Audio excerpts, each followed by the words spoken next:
ನಂಟು ಕ್ಯಾಮ್ರಾಕ್ಕೆ ನೆನ್ಪಡ್ಕೊಂಡು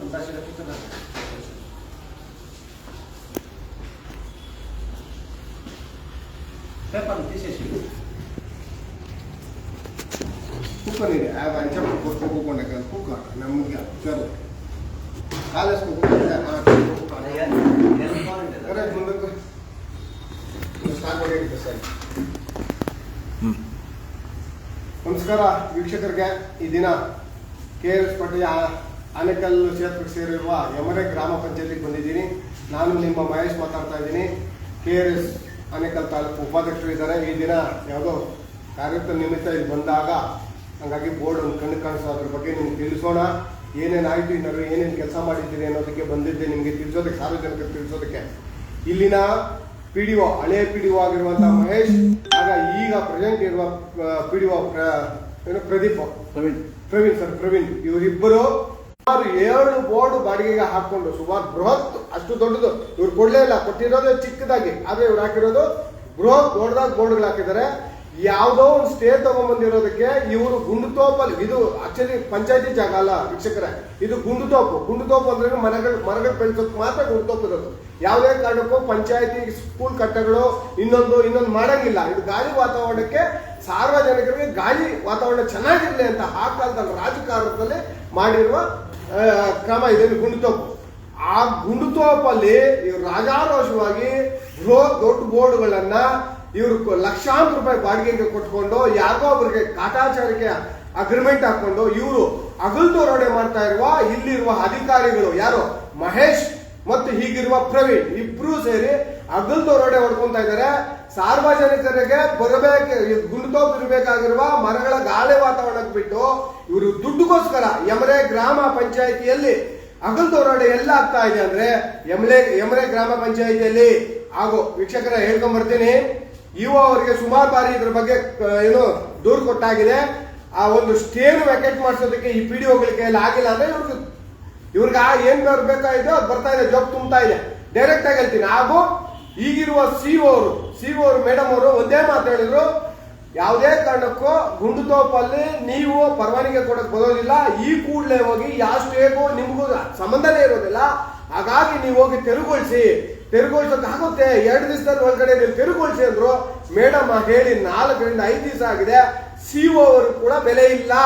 ಹಾಗಾಗಿ CO ಅವ್ರಿಗೂ ಬೆಲೆ ಇಲ್ಲ ಅಂದ್ರೆ ಲೆಕ್ಕ ಹಾಕೊಳ್ಳಿ, ಈ ಬೋರ್ಡ್ಗಳಿಂದ ಲಕ್ಷಾಂತರ ರೂಪಾಯಿ ಯಾರ ಜೋಬ್ಗೆ ಹೋಗ್ತದೆ, ಯಾರ್ಯಾರು ಜೋಬ್ಗೆ ಹೋಗ್ತದೆ ಈಚೆಗೆ ಬರ್ಬೇಕು.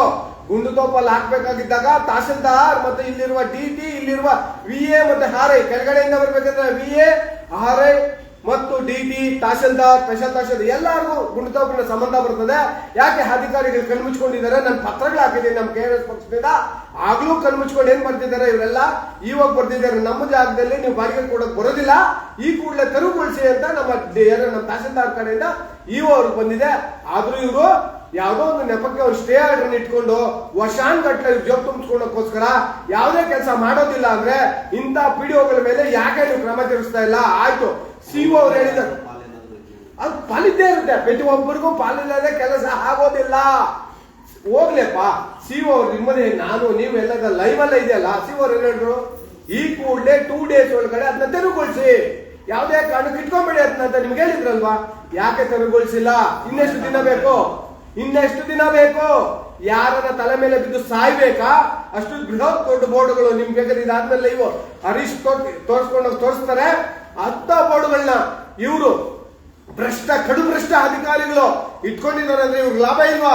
ಕಡು ಭ್ರಷ್ಟ ಅಧಿಕಾರಿಗಳಿಗೆ ಕೋರ್ಟರ್ ಕೇಸ್ ಅಂದ್ರೆ ಅದನ್ನ ಒಂದೇ ಒಂದು ಅರ್ಜಿ ಹಾಕಿದ್ರೆ ವಜಾ ಆಗುತ್ತೆ. ಯಾರಿಗೆ? ಲಾಯರ್ ಮುಖಾಂತರ. ಇದು ನಮ್ಮ ಜಾಗ ಅಲ್ಲ, ಇದು ರೆವಿನ್ಯೂ ಜಾಗ, ಗುಂಡುತೋಪು, ಇದು ನಮ್ಮ ಕಣ್ಣು ತಪ್ಪಿಂದ ಆಗಿದೆ, ಹಾಗಾಗಿ ಇದನ್ನ ನಾವು ರದ್ದು ಮಾಡ್ತಾ ಇದ್ದೀರಿ ಅಂತ ಯಾರು ನಮ್ಮ ನ್ಯಾಯಾಲಯ ಕೊಟ್ರೆ ಒಂದೇ ಹಿಯರಿಂಗ್ಗೆ ಇದು ತಡೆ ಬರುತ್ತೆ, ಅಂದ್ರೆ ಕ್ಯಾನ್ಸಲ್ ಆಗುತ್ತೆ. ಅಲ್ಲಿಗೂ ಮಾಡಿಸಿಲ್ಲ ಅಂದ್ರೆ ಈ PDO ಏನು ಇಲ್ಲಿರುವ ಪ್ರವೀಣ್ ಮತ್ತು ಹಳೆ PDO ಮಹೇಶ್ ಇವರಿಬ್ಬರ ಜೋಬಿನ ಕತೆ, ಇದು ಜೋಬಿನ ತುಂಬಿಕೊಳ್ಳುವ ಕೆಲಸ. ಹಾಗಾಗಿ ಈ ಕೂಡಲೇ EO ಮತ್ತು CO ಇವರಿಬ್ಬರನ್ನು ಕರೆಸಿ ಇದೇನೇ ತಪ್ಪಾಗಿದೆ ಇದನ್ನ ತನಿಖೆ ಮಾಡಿಸಿ ಇವರಿಬ್ಬರ ಮೇಲೆ ಸೂಕ್ತಿನ ಕ್ರಮ ತೆಗೆದುಕೊಳ್ಳಬೇಕು, ಕಾನೂನಿನ ಕ್ರಮ. ಇಲ್ಲ ಅಂದ್ರೆ ಇಂಥ ಭ್ರಷ್ಟ ಅಧಿಕಾರಿಗಳನ್ನ ನಾವು ಸಾಕೊಂಡು ಹೋಗ್ತಾ ಇದ್ರೆ ಪಂಚಾಯತಿಗಳೆಲ್ಲ ಲೂಟಿ ಹಗಲು ದರೋಡೆ ಪಂಚಾಯತಿಗಳಲ್ಲಿ ಆಗ್ತಾ ಇರೋದು. ಯಾಕೆ ಕಣ್ಗೂ ಕಾಣಿಸಿಲ್ವಾ? ನಮಗ್ KRS ಮಾತ್ರ ಕಾಣಿಸುತ್ತಾ? ಇನ್ನು ಮಿಕ್ಕಿದವರು ಇಲ್ಲಿ ಸಾವಿರಾರು ಜನ ಬರ್ತಾರೆ ಎಮರೆ ಗ್ರಾಮ ಪಂಚಾಯತಿಗೆ. ಇಷ್ಟು ಬೃಹತ್ ದೊಡ್ಡ ಬೋರ್ಡ್ಗಳಲ್ಲಿ ಗುಂಡುತೋಪಲ್ಲಿ ಹಗಲು ದರೋಡೆ ಹಾಕೊಂಡು ತಿಂತಾ ಇರೋದು ಗೊತ್ತಿಲ್ವಾ? ಗೊತ್ತಿದೆ.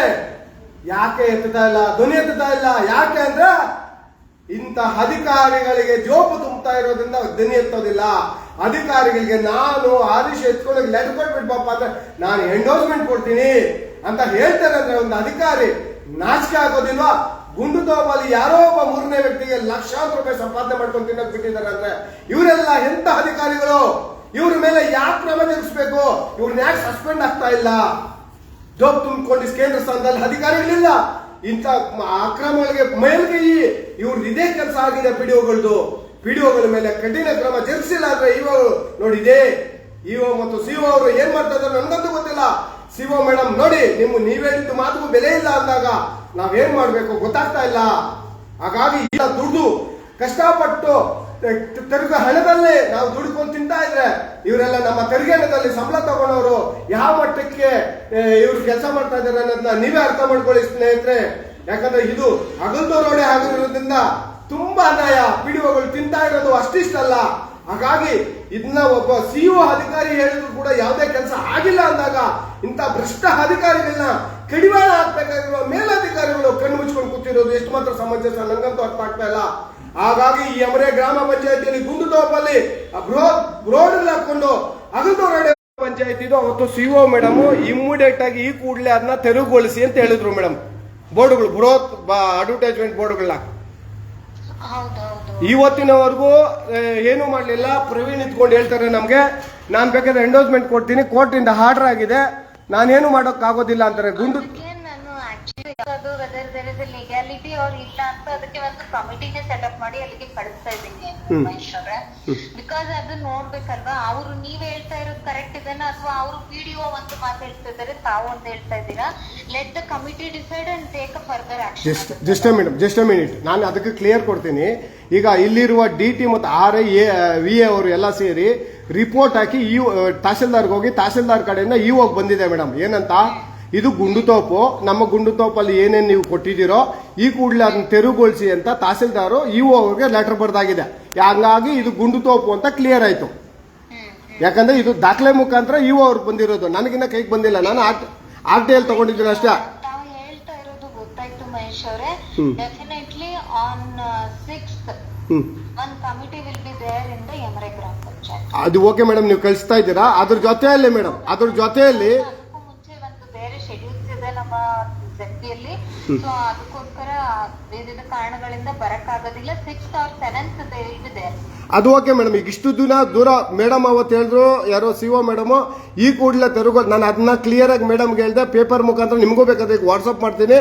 ಯಾಕಂದ್ರೆ ಇವ್ರಿಗೆ ಯಾರಿಗೆ ಅಲ್ಲ ಒಂದ್ ಸೆಕೆಂಡ್ ಮೇಡಮ್, ಇದನ್ನ ಏನೇನು ಅಲ್ಲ ಮೇಡಮ್ ನಿಮ್ಗೆ ಏನೇನು ಕೊಡ್ತೀನಿ ಅಂದ್ರೆ ಹೇಳ್ತಾ ಇರೋದು ಗೊತ್ತಾಯ್ತು ನಂಗೆ. ಅದಕ್ಕೆ ಹೇಳ್ತಾ ಇದೀನಲ್ವಾ, ಅದ್ರ ಲೀಗಾಲಿಟಿ ನೋಡ್ಬೇಕಾಗುತ್ತೆ ಮಹೇಶ್ವರ. ನಾನೀಗ ಬ್ಲೈಂಡ್ ಆಗಿ ಹೇಳಕ್ ಬರಲ್ಲ. ಮೇಡಮ್ ಗುಂಡುತೋಪು ಇದೇನಾ ಇಲ್ಲ ಅಂತ ಕಮಿಟಿ ವೆರಿಫೈ ಮಾಡ್ತಾರೆ. ಮೇಡಮ್ ಗುಂಡುತೋಪು ಇದೆ ಅನ್ನೋದಕ್ಕೆ ಅವ್ರು RI ಕೊಟ್ಟಿರೋ ರಿಪೋರ್ಟ್, DT ಕೊಟ್ಟಿರೋ ರಿಪೋರ್ಟ್, ತಹಸೀಲ್ದಾರ್ ಕೊಟ್ಟಿರೋ ರಿಪೋರ್ಟ್ ಫೈನಲ್. ಆ ಫೈನಲ್ ರಿಪೋರ್ಟ್ ನಿಮ್ಗೆ ಅಲ್ಲಲ್ಲ ಮೇಡಮ್ ನಿಮ್ಗೆ ಹಾಕ್ತೀನಿ. ಅದ್ರ ಜೊತೆಯಲ್ಲಿ ನೀವು ಬೋರ್ಡ್ ಇವತ್ತು ಬೀಳಿಸಬೇಡಿ, ನೀವು 5ನೇ ತಾರೀಕೆ ಬೀಳಿಸಿ. ಆದ್ರೆ ಅದರಲ್ಲಿರುವ ಹೋರ್ಡಿಂಗ್ಸ್ ಏನು ಅಲ್ಲಿ ಅಡ್ವರ್ಟೈಸ್ಮೆಂಟ್ ಇದೆಯಲ್ಲ ಅದನ್ನ ಬಿಚ್ಚಿಸಿ. ನೀವು ಬೃಹತ್ ದೊಡ್ಡ ಬೋರ್ಡ್ಗಳನ್ನ ಬೀಳಿಸಬೇಡಿ. ಅಡ್ವರ್ಟೈಸ್ಮೆಂಟ್ ಏನ್ ಹಾಕಿದಾರೋ ಒಂದೇನು ಪ್ಲಾಸ್ಟಿಕ್ ಇದ್ರಲ್ಲಿ ಹಾಕಿರ್ತಾರಲ್ಲ ಪ್ರಿಂಟ್ಔಟ್ ಅಲ್ಲಿ, ಆ ಬ್ಯಾನರ್ ಅಂತಾರೆ, ಅದನ್ನ ತೆರವುಗೊಳಿಸಿ. ಆಮೇಲೆ ನೀವು ಬಂದ ಮೇಲೆ ಇದು ಮಾಡಿ ಮೇಡಮ್. ಈಗಲೇ ಮಾತಾಡೋದನ್ನ ಸಾರ್ಟ್ ಔಟ್ ಮಾಡಿ ಮೇಡಮ್ ಪ್ಲೀಸ್. ಅದ್ರ ಮೇಲೆ ನೀವು 6ನೇ ತಾರೀಕು ಮೇಲೆ 100% ಮಾಡ್ತೀರಾ ಮೇಡಮ್? ಅಲ್ಲಲ್ಲ ನಾನು ಮಾಡ್ತೀರಾ, ಬಟ್ ನೀವು ಪ್ಲೀಸ್ ಅದನ್ನೊಂದು ರಿವ್ಯೂ ಮಾಡಿಸಿ 6ನೇ ತಾರೀಕು ಮೇಲೆ ಬೋರ್ಡ್ನ ಬೀಳ್ಸೋದಕ್ಕೆ ಪ್ಲಾನ್ ಮಾಡಿ madam please. Okay madam, okay thank you. ಹಾಗಾಗಿ ವೀಕ್ಷಕರೇ, ಈಗ DS ಅವ್ರಿಗೆ ಹೇಳಿದ್ದೀರಿ, ಕೂತ್ಕೊಳ್ಳಿ. DS ಅವ್ರಿಗೆ ಹೇಳಿದ್ದೀರಿ, CO ಅವ್ರಿಗೆ ಹೇಳಿದ್ದೀರಿ. ಇದು ಲಾಸ್ಟ್ ಫೈನಲ್. ಮುಂದಿನ ದಿನಗಳಲ್ಲಿ ಗೌರ್ಮೆಂಟ್ ಲೆವೆಲ್ ತಗೊಂಡೋಗ್ತೀನಿ. ಗುಂಡುತೋಪಲ್ಲಿ ಏನ್ ಮಾಡ್ತಾ ಇದ್ದಾರೆ ರೆವಿನ್ಯೂ ಡಿಪಾರ್ಟ್ಮೆಂಟ್, ಯಾಕೆ FIR ಆಗ್ತಾ ಇಲ್ಲ? ರೆವಿನ್ಯೂ ಡಿಪಾರ್ಟ್ಮೆಂಟ್ ಕಣ್ಣು ಮುಚ್ಕೊಂಡು ಕೂತಿದ್ಯಾ? ಯಾಕಂದ್ರೆ ಇದ್ರಲ್ಲಿ ರೆವಿನ್ಯೂ ಡಿಪಾರ್ಟ್ಮೆಂಟ್ಗೆ ಏನೆಲ್ಲ ಲಾಭ ಇದೆಯಾ ಅನ್ನೋದು ನನಗೆ ಗೊತ್ತಿಲ್ಲ. ಯಾಕಂದ್ರೆ PDO ಅವ್ರಿಗೆ ಇರೋ ಲಾಭ ನನಗೆ ಗೊತ್ತಿದೆ. ಹಾಗಾಗಿ ನಾನು ಓಪನ್ ಆಗಿ ಹೇಳಿದೆ, ರೆವಿನ್ಯೂ ಡಿಪಾರ್ಟ್ಮೆಂಟ್ ಲಾಭ ಇದ್ರೆ ಅದು ನಿಮ್ಗೆ ತಿಳಿಸ್ತೀನಿ. ಇದಕ್ಕೆ ತಹಸೀಲ್ದಾರ್ ಎಂಟ್ರಿ ಹಾಕ್ಬೇಕಾಗಿತ್ತು. ಈ ಕೂಡಲೇ ತಹಸೀಲ್ದಾರ್ ಅವರು ಅದನ್ನ ಬೋರ್ಡ್ ಬಿಡಿಸೋದಕ್ಕೆ ಸೂಚನೆ ಕೊಡ್ಬೇಕಾಗಿತ್ತು. ನನ್ನ ಪ್ರೆಜರ್ ಅಂದ್ರೆ ನಮ್ಮ KRS ಪ್ರೆಜರ್ ಇಂದ ಅದಕ್ಕೊಂದು ಲೆಟರ್ ಬಂದಿದೆ. ಹಾಗಾಗಿ ಅದನ್ನ ಬಿಡಿಸೋದಕ್ಕೆ ಬಂದಿದೆ. ನಮ್ಮ KRS ಪ್ರೆಜರ್ ಇಂದ ನಾವು ಏನು CO ಅವ್ರಿಗೂ ತಗೊಂಡೋಗಿದ್ದೀರಿ. ಇದಕ್ಕೆಲ್ಲ ಕ್ರೆಡಿಟ್ ನಾವೇನು KRS ತಂಡ ಇದೆಯೋ ಇದಕ್ಕೆ ಸಲ್ಲಬೇಕು. ಹಾಗೂ ಇದ್ರ ಜೊತೆಯಲ್ಲಿ ನಿಮ್ಗೆಲ್ಲ ಗೊತ್ತಿದೆ, ಸಿಗ್ಗಾವಿಯಲ್ಲಿ ಎಲೆಕ್ಷನ್ ಇದೆ. ನಮ್ಗೆ ಯಾವುದೇ ಪದವಿಗಳಿಲ್ಲದೆ, ಯಾವುದೇ ರಾಜಕೀಯ ನಮ್ಗೆ ಯಾವ್ದು ಪದವಿಗಳಿಲ್ಲದೆ ನಾವು ಇಷ್ಟೆಲ್ಲ ಕೆಲಸ ಮಾಡ್ತಾ ಇದ್ದೀರಿ. ಸಿಗ್ಗಾವಿಯಲ್ಲಿ ಅಕಸ್ಮಾತ್ ನಮಗೆ ಒಂದು MLA ಸೀಟಲ್ಲಿ ಗೆದ್ದು ಬಂದಲ್ಲಿ ನಾವು ಇಂದಿಷ್ಟು ಕೆಲಸ ಮಾಡ್ತೀರಿ.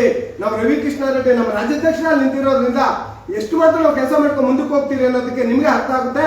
ಹಾಗಾಗಿ ದಯವಿಟ್ಟು ನಮ್ಮ KRS ತಂಡವನ್ನ ಸಿಗ್ಗಾವಿಯಲ್ಲಿ ನಮ್ಮ ರಾಜ್ಯಾಧ್ಯಕ್ಷರಾಗಿರುವಂತಹ ರವಿ ಕೃಷ್ಣ ರೆಡ್ಡಿ ಅವ್ರನ್ನ ತಪ್ಪದೆ ಗೆಲ್ಲಿಸಿ.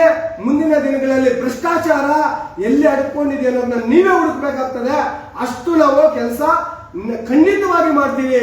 ನಾವು ಸಮಾಜವನ್ನ ತಿದ್ದಲೇಬೇಕು, ಭ್ರಷ್ಟಾಚಾರವನ್ನ ಓಡಿಸಲೇಬೇಕು ಅಂತ ಬಂದಿದ್ದೀರಿ. ನಮ್ಮ ರಾಜ್ಯಾಧ್ಯಕ್ಷರು ನಮ್ಮ ಕಲಿಸಿದ್ದಾರೆ. ಈಗ ನಿಮ್ಮ ಅದೃಷ್ಟ ನಮ್ಮ ಸಿಗ್ಗಾವಿ ಜನಕ್ಕೆ ನಮ್ಮ ರಾಜ್ಯಾಧ್ಯಕ್ಷ ರವಿ ಕೃಷ್ಣ ರೆಡ್ಡಿ ಅವರು ನಿಂತಿದ್ದಾರೆ. ಅವರಿಗೆ ನಿಮ್ಮ ಕೈಯಲ್ಲಿ ನೀವು ಸಿಗ್ಗಾವಿ ಜನ ಎಲ್ಲಾರು ನೀವು ಓಟ್, ನಿಮ್ಮ ಅಮೂಲ್ಯ ಓಟ್ ಅನ್ನು ಹಾಕಿ ಗೆಲ್ಸಿ ಅಂತ ಹೇಳ್ತಾ, ಇಂಥ ಭ್ರಷ್ಟನ್ನ ಕಡು ಭ್ರಷ್ಟನ್ನ ಯಮರೆ ಗ್ರಾಮ ಪಂಚಾಯತ್ ಇರುವಂತಹ PDO ಕಡು ಭ್ರಷ್ಟರನ್ನ ನಾವು ಒಡೆದು ಓಡಿಸ್ಬೇಕು. ಅಂದ್ರೆ ಒಡೆದು ಓಡಿಸ್ಬೇಕಾದ್ರೆ ಕಾನೂನು ರೀತಿಯಲ್ಲಿ ಪೇಪರ್ ವರ್ಕ್ ಅಲ್ಲಿ ಇವ್ರನ್ನ ಕಡಿವಾಣ ಹಾಕ್ಲೇಬೇಕು. ಇವ್ರಿಗೆ ಕಾನೂನು ರೀತಿ ಶಿಕ್ಷೆ ಆಗ್ಲೇಬೇಕು ಅಂತ ಹೇಳ್ತಾ ನನ್ನ ಮಾತು ಮುಗಿಸ್ತಾ ಇದ್ದೀನಿ. ಭ್ರಷ್ಟರೇ ನಮ್ಮ ಸಮಾಜವನ್ನ ಬಿಟ್ಟು ತೊಲಗಿ, ಭ್ರಷ್ಟರೇ ನಮ್ಮ ಕಾರ್ಯಾಂಗದಲ್ಲಿ ಬಿಟ್ಟು ತೊಲಗಿ ಅಂತ ಹೇಳ್ತಾ ನಾನು ಘೋಷಣೆ ಕೂಗ್ತಾ. ಯಾಕಂದ್ರೆ ನಮ್ಮ ಕಾರ್ಯಾಂಗದಲ್ಲಿ ಭ್ರಷ್ಟತನ ತುಂಬಿ ತುಳುಕ್ತಾ ಇದೆ ಸ್ವಲ್ಪ ಜಾಗದಲ್ಲಿ. ಹಾಗಾಗಿ ಭ್ರಷ್ಟರೇ ನಮ್ಮ ಕಾರ್ಯಾಂಗದಿಂದ ಬಿಟ್ಟು ತೊಲಗಿ, ಸ್ವಚ್ಛತವಾಗಿ ಇಡೀ ನಮ್ಮ ಕಾರ್ಯಾಂಗವನ್ನ ಅಂತ ಹೇಳ್ತಾ ನಿಮ್ಮಲ್ಲಿ ನಾನು ಮುಂದೆ ಹೋಗಿ ಬೃಹತ್ ದೊಡ್ಡ ಬೋರ್ಡ್ಗಳನ್ನ ನಾನೇ ಮುಖಾಂತರ ತೋರಿಸ್ತೀನಿ. ಬನ್ನಿ ವೀಕ್ಷಕರೇ, ಹೋಗೋಣ.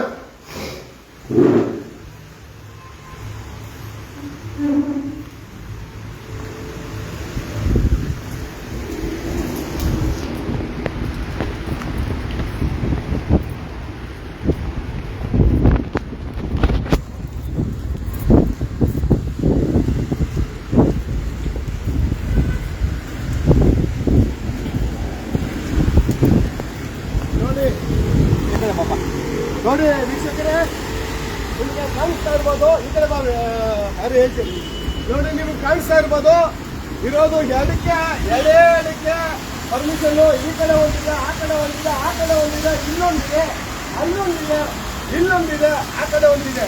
5 ಬೋರ್ಡ್ಗೆ 2 ಬೋರ್ಡ್ ತಗೊಂಡು 5 ಬೋರ್ಡ್ ಅಗಲದೋರಣೆ ಮಾಡ್ತಾ ಇರುವ ಏನು ಅಡ್ವರ್ಟೈಸ್ಮೆಂಟ್ ಬೋರ್ಡ್ಗಳು. ಇವ್ರಿಗೆ ನಾಚಿಕೆ ಮಾನ ಮರ್ಯಾದೆ ಇರಬೇಕು. PDOಗಳಿಗೆ ಈ ಮಟ್ಟಕ್ಕೆ ಭ್ರಷ್ಟಾಚಾರ ಮಾಡೋದಕ್ಕೆ ಬಿಟ್ಟಿರೋದು ಎಷ್ಟು ಮಾತ್ರ ಸಮಂಜಸ ನೀವೇ ಅರ್ಥ ಮಾಡ್ಕೊಳ್ಳಿ. ನೀವೆಲ್ಲ ಕೇಳಬೇಕು. ಈ ಗ್ರಾಮ ಪಂಚಾಯತಿಯ PDO ಈ PDO ಇದಕ್ಕೆ ಕಾರಣ ಅನ್ನೋದಕ್ಕೆ ನಾನು ರಾಜ್ಯಾಧ್ಯಕ್ಷವಾಗಿ ಹೇಳ್ತೀನಿ. ಹಾಗಾಗಿ ಇವ್ರನ್ನ ಕಡಿಮೆ ಹಾಕ್ಬೇಕಾಗಿರೋದು ನಾವೇ. ಹಾಗಾಗಿ ನೀವೆಲ್ಲ ಒಂದಾಗಬೇಕು. ನೋಡಿ, ಇಷ್ಟೆಲ್ಲ ಬೋರ್ಡ್ ಕೊಡಲೇ ಇಲ್ಲ ವೀಕ್ಷಕರೇ. ಇದೆಲ್ಲ ಅರ್ಧ ಪರ್ಮಿಷನ್ ತಗೊಂಡು ಇದನ್ನ ಇನ್ನಿಷ್ಟು ದೊಡ್ಡದಾಗಿ 1/4 ಪರ್ಮಿಷನ್ ತಗೊಂಡು 3ರಷ್ಟು ದೊಡ್ಡದಾಕೊಂಡು ಅಗಲದೋರಣೆ ಮಾಡ್ತಾ ಇದ್ದ PDOಗೆ ತಿಂಗಳಕ್ಕೆ ಎಷ್ಟಿರ್ಬೋದು? ಸುಮಾರು 5 ತಿಂಗಳಿಗೆ ಬಾಡಿಗೆ ಇದು ಪಂಚಾಯತಿ ಕೊಡ್ತಾ ಇರೋದು ಬರೀ 1,40,000 1 ವರ್ಷಕ್ಕೆ.